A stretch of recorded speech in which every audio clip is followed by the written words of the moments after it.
I think the perfect way to start this video is, I feel like everybody's dad, maybe just mine, would always tell me that if something is too good to be true, it probably is. And I think that's an interesting thought when it comes to this guitar.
Hello everybody, my name is Austin Randolph.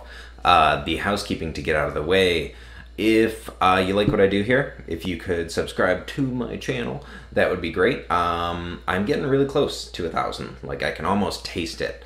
And that's where YouTube kind of looks at you more as like, okay, this is gonna be a content generator I can work with, not just somebody uploading their videos for work, or that it's kind of your like barred entry kind of a thing with them. And if you are a fan of the shorter attention span apps, if you want to give me a follow on TikTok, Instagram, same username as here.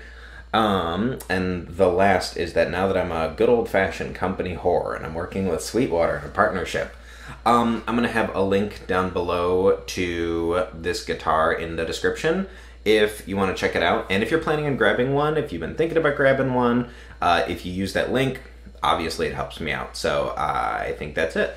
So a couple days ago, I made an impulsive decision. I had no intentions of buying another Stratocaster. I have plenty of Stratocasters. I think currently I have two other ones besides this. But I was walking around, and I came across this guy. And 100% I bought it for the looks. Now, those of you that are big into Pearl Jam are probably furious with me right now.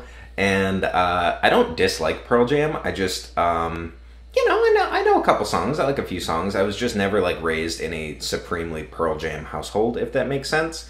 But this is Mike McCready's signature, made in Mexico, 1960 reissue Stratocaster. And just to get it out of the way, this guitar is $1,800. For a made in Mexico Strat, it's a lot. So, what a lot of people are talking about is it worth it? Per usual, let's start at the top. Top 1960 style headstock. So it's a 1960 reissue, kind of. We'll get to that with the neck shape.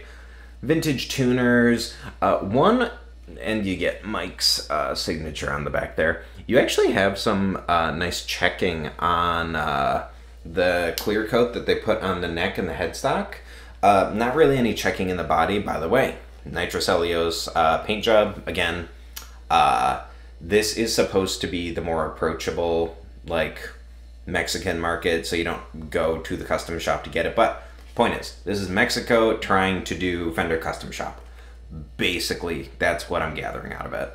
But back to the headstock. So you have Mike's signature. One fun... I'll lower my voice. I'm still getting used to using, like, an actual microphone that you can kind of see in the corner, so I have to lower my voice. You can't really see it, but right up there, it doesn't say made in Mexico. It says made in Ensenada, which obviously is the city in Mexico where their factory is. I don't know why. I kind of like that. I kind of like that it's not, people, you know, associate Mexico, well, at least Fender Mexico, with like an inferior or entry point instead of the American guitars. And I don't know. It just, I like that they changed the made in to the city. I don't know why. You get a bone nut, which you'd expect. You get at least in this example, a really good dark cut of rosewood for the fretboard. You get the aged dots. Neck. Let's talk about the neck profile. So my one concern before I bought it was that it was going to be too skinny for me, because a lot of people specifically mention that the neck is was slimmer than they expected it to be. It's not. It is slim, but it's only slim if you're expecting like a big fat, like, you know, late 50s custom shop spec, like a fatter C. It's on the slimmer side, but I would actually say it's kind of more in line with like the Fender modern like C that you'd find on the player. Maybe a touch thinner, but it's nothing crazy. Like, I did a video on a California series Stratocaster, and my primary issue with that is that I have like big orangutan ape hands, and that neck was just too skinny for me. This is not. Fills out your palm pretty well. It doesn't flatten out. I don't know if you guys are going to be able to see it. It does flatten out a little bit as you get closer to the 12th fret, but not like crazy. It still has some girth, so you still get some girth in your hand down there. I think the neck's comfortable. The relic job, which, I probably shouldn't have to tell you this, but it's a heavy relic. The relic job on the neck, relic's good. Feels like, you know, it's kind of hard to screw up sanding down a neck, but feels good. Now we get to the part about the relic. So this video is not me asking you what you think about relics and blah, blah, blah, blah, blah. I think the market, no offense to you if you have a strong opinion on it, has already decided that relic is cool and good, because that's like, I don't know, 85% of what gets ordered from the Fender Custom Shop. So if it's way not your thing, sorry Charlie, you're in the minority. But relic job, super heavy relic, but I think it looks really good actually. The sunburst itself on the darker side, which you'd expect from a 1960 reissue. Ooh. And you get the smell, that smelly smell, like Mr. Krabs would say. You get it's a nitro paint job. It smells like a nitro paint job. Ooh, I love it. One little thing to point out, most, I would say, Stratocasters come with 3 springs, and it's kind of set up for a floating trem. This is not. Mike sets his Strats up actually the way that I set my Strats up, which is I have a little box of springs over there, and I just fill it up. I lock the trem down. I'm never going to use the whammy bar, so I'd rather have the tuning stability, and this guitar comes set up that way, which is nice. Pickups. Pickups are signature individual for this model, right? So they're meant to replicate the pickups in his 1960 Strat. They do a good job. The neck feels well-rounded, feels like a good, high-quality, I think they might actually be American wound, but neck feels like a good American Fender neck pickup. You know, you get the five-way selector, the quackiness is there in the middle positions. Bridge pickup. The bridge pickup on this guitar is interesting because typically the chief complaint of Stratocasters is there's a thinness to the bridge pickup. A lot of people, unless you're like throwing a bunch of fuzz or like overdrive and a wah pedal on it, you don't really use the bridge just by itself a ton. If you're like a Strat guy, like I kind of consider myself a Stratocaster guy, this bridge pickup, it is significantly fatter than I expect a Stratocaster bridge to be. Granted, that's probably on purpose. For God's sakes, the guy was like the Pearl Jam guitar player, so makes sense. But interesting little touch. You get a really hot, well, what feels like a hot single coil in the bridge position, which I kind of like it. And I mean, there's little shit, right, that they tried to make accurate, like this knob, your middle knob looks discolored. Does it look like it's really discolored? No. it kind of looks like the foam on like a coffee or something, but not bad. There's a big chunk out of the headstock here. I read a story about how he got a little overzealous one night and put it through the speaker of a Marshall cabinet or something, but on a whole, I think the relic job's really good. Specs out of the way, how does it play? Plays great. Plays like a really good Strat. Nitro's super comfy. It's actually still a little sticky because, like, I mean, it's brand new. Neck is comfy. I think I kind of like it went over the pickups already. It's a good, well-rounded Stratocaster with a bridge pickup that can get pretty hot when you need it to get pretty hot and you start like piling some overdrive on it.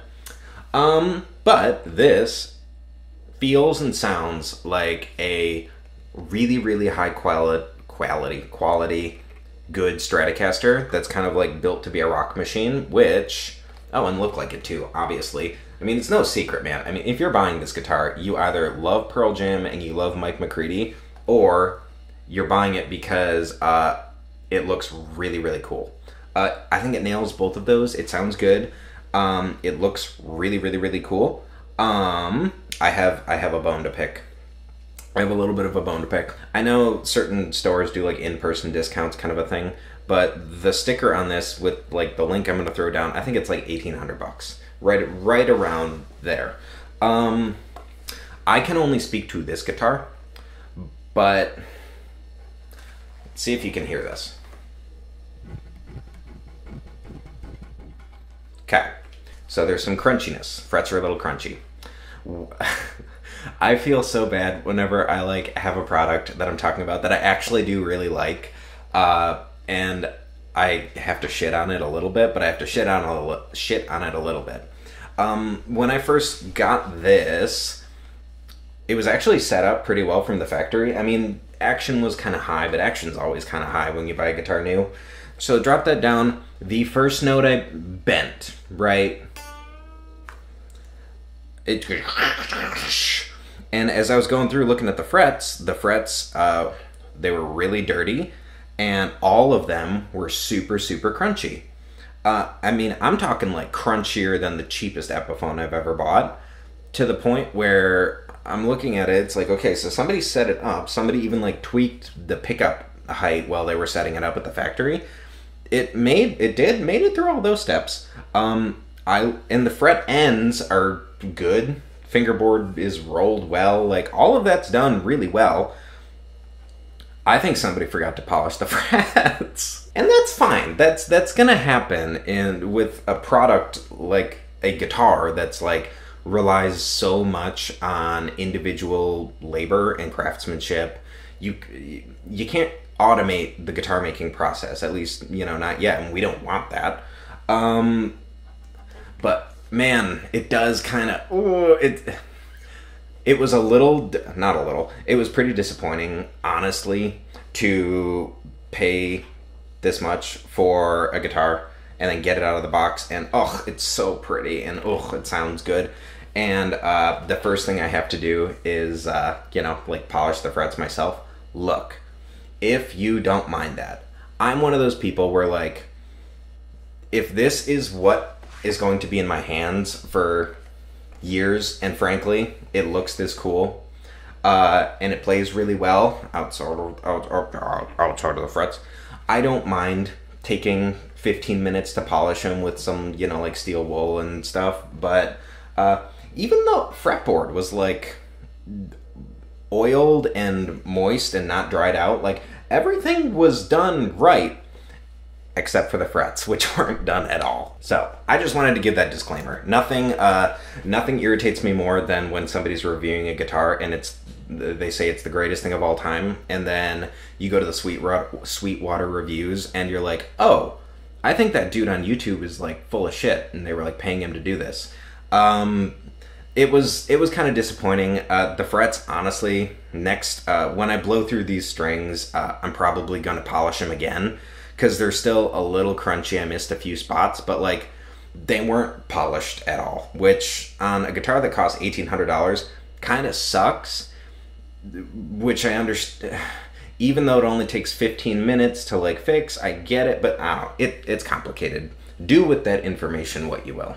So, back to my is it too good to be true? Yes and no. I think this is clearly the Mexican factory, like I said, going like, do you have to pay $5,000 for a custom shop? And, well, no, you can get 90% of the way there with this. So whether you like it or not, the relic job is good and well done. Sounds great, good pickups, plays well. I think you get 90% of the way there, but at the same time, you know, it's all like the law of diminishing returns thing, right? Like, do I think a Fender Custom Shop 1960s like reissue Strat is worth 6 times as much as this? No, I don't. But some people do. I mean, for some people, the forgetting to polish the frets is like the end of the world. And if you're paying that much money, I don't blame you for thinking that. So it's all about like perspective. I mean, you make the choice with your dollars. This gets you, I really think 90% of the way there. But back to the, you know, the old dad adage, if something seems too good to be true, is it? Probably. But I like my Mike McCready Stratocaster. What do you guys think? Do you have one? Do you like it? Do you think it looks cool? Do you think it's crazy that they forgot to do the frets? Would you not mind? I don't know, but I would like to hear what you guys have to say. So feel free to drop a comment. You know, per the housekeeping, if you like what I do, please subscribe. Follow me on the stuff, and if you've been thinking about purchasing one, I will put link in the description. But until next time, see you later, everybody.